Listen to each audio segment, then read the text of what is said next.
They had only 23 yards at halftime. They failed to cross midfield on their first 9 drives, and Patrick Mahomes turned the ball over 3 times and was sacked 6. I promised you Swagoo, and here he is. Marcus, hey. It was great to see you in New Orleans, Marcus. It'd been a minute, so great to see you in your hometown. We had a good time. We had a good time. Is Easter close? I know. And you know what's the funny part? Colors right now. I know, but I feel like it's me too. Don't hate. Me too. It's all 3 of us. You know what I'm saying? That's it. Don't do that. Don't do that. Ain't got nothing to do with hating. I'm just talking about the color of the suit. All you got to do is say you look good, bro. That's all you got to say. That's all you got to say. It ain't complicated. It ain't complicated. We're trying to bring the spring. That's what we're trying to do. I know Shay know that's that one color you get for Easter Sunday. I know he know that.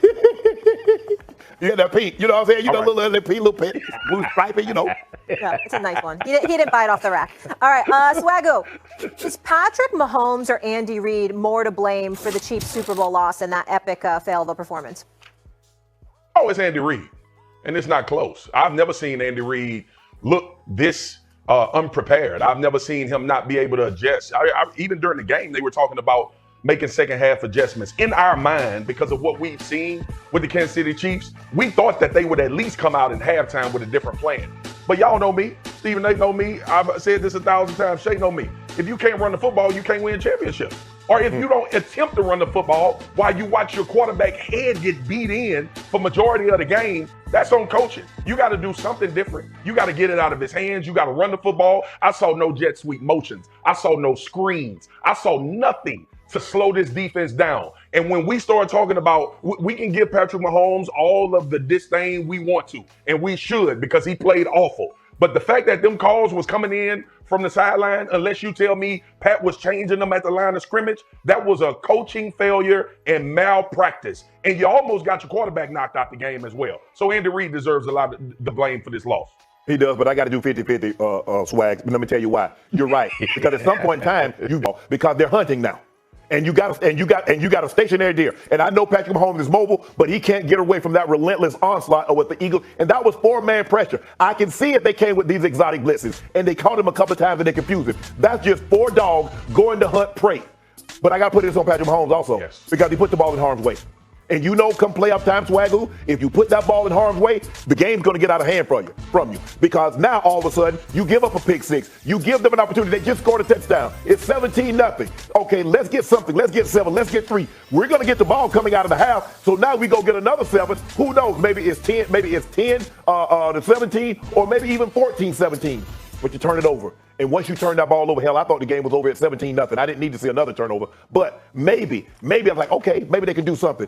But Patrick Mahomes picked the worst time to have his worst game as a professional. And with Andy making those calls where you don't attempt to run and you just turn those dogs loose, and they're not even thinking about running. You call 7 design runs. The others was Patrick Mahomes scrambling, running for his life. And you thought, what? At some point in time, and what do we give credit for, Stephen A. Swag? Give Andy Reid 2 weeks, bank on it. Yep.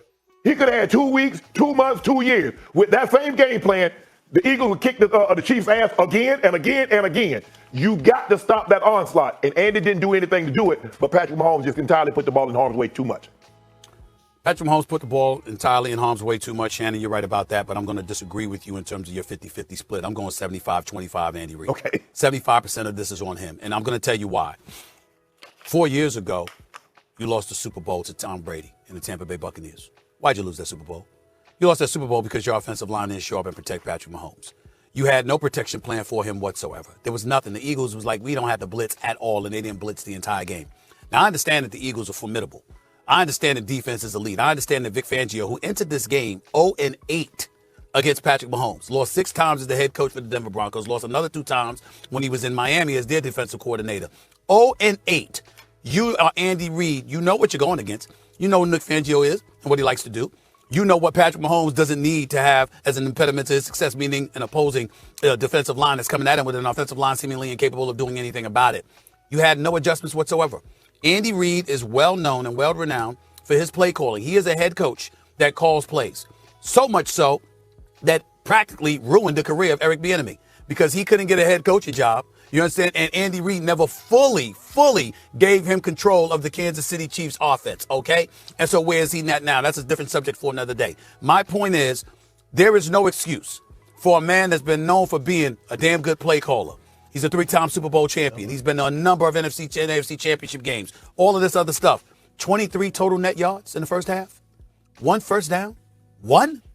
0 for 6 on third down conversions. You called just 3 running plays. By the way, in the 20 plays they had in the first half, Shannon, they averaged 1.15 yards per play.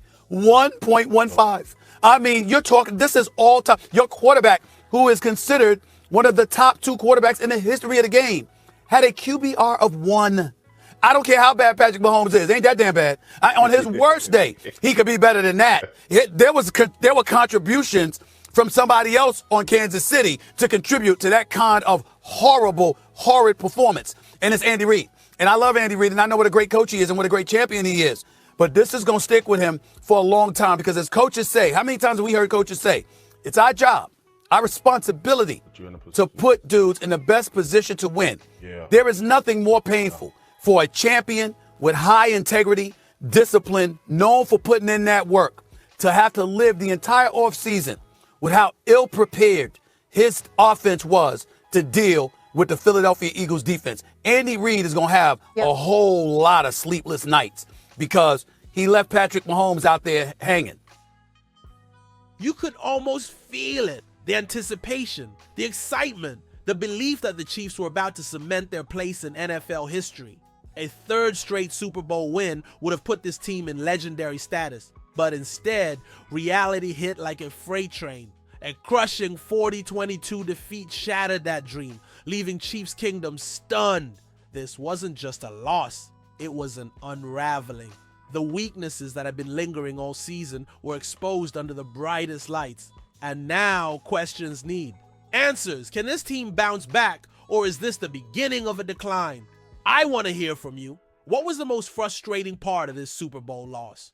Was it the offensive struggles, the defense breaking down? Drop your thoughts in the comments. But the biggest issue of all, the offensive line. And if that doesn't get fixed, we could be looking at even bigger problems next season. Let's be real. The offensive line was a disaster. Patrick Mahomes was under siege all night, running for his life just like he did in that brutal Super Bowl loss to the Buccaneers. The left tackle position was a glaring weakness, and the Eagles' pass rush took full advantage. And here's the real problem. Fixing this won't be easy. The Chiefs don't have much wiggle room under the salary cap, which means signing a high-priced free agent might be out of the question. So what's the best option? The NFL draft. With the 31st overall pick, the Chiefs could target a young, talented tackle to help protect Mahomes. But will a rookie be enough to solve this problem? Or should Kansas City try to find a veteran at a bargain price? What do you think? Who should the Chiefs go after to fix the O-line? Drop your predictions in the comments. And as if the offensive line issues weren't bad enough, another problem looms. The potential retirement of key players. And that could change everything.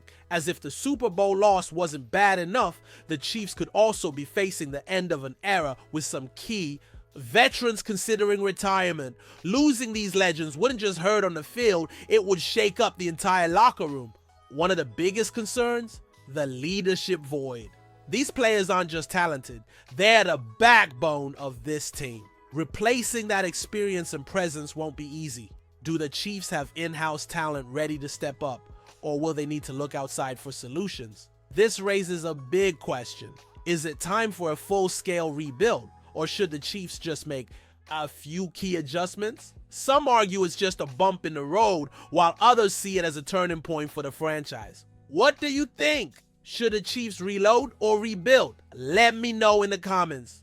And speaking of problems, one of the biggest concerns all season long was the wide receiver core. That situation isn't getting any easier. Let's talk about the elephant in the room, the wide receiver situation. All season long, it was clear that Mahomes didn't have enough reliable targets. And now, with multiple receivers heading into free agency, things could get even worse. The Chiefs need a true number 1 receiver, but how do they get one? A blockbuster trade for a star WR sounds great, but with the team's cap situation, that's easier said than done. the draft could be an option, but relying on a rookie to become an immediate game changer is always risky. Another possibility, banking on young players already on the roster to step up. But is that enough for a team that still has Super Bowl aspirations? So Chiefs Kingdom, what's the move? Should the front office go all in on a big name receiver or focus on developing the talent they already have? Vote in the poll and drop your thoughts in the comments. And with all these issues piling up, the big question remains, are the Chiefs still contenders, or is this the beginning of a decline? With so many question marks surrounding the roster and limited cap space, the Chiefs are heading into one of the most crucial off seasons in franchise history. The decisions made in the coming months could determine whether this team stays a powerhouse or starts a slow decline. Andy Reid and Brett Veach have pulled off magic before, but can they do it again? The pressure is on. Finding solutions at offensive line, wide receiver, and possibly replacing key veterans won't be easy. The AFC is only getting tougher, and standing still isn't an option. So what do you think is the Chiefs' top priority this offseason? Fixing the O-line? Finding a WR1? Something else? Let me know in the comments. If you love the Chiefs, make sure to like, subscribe, and turn on notifications. We'll be covering every move this offseason. Go Chiefs!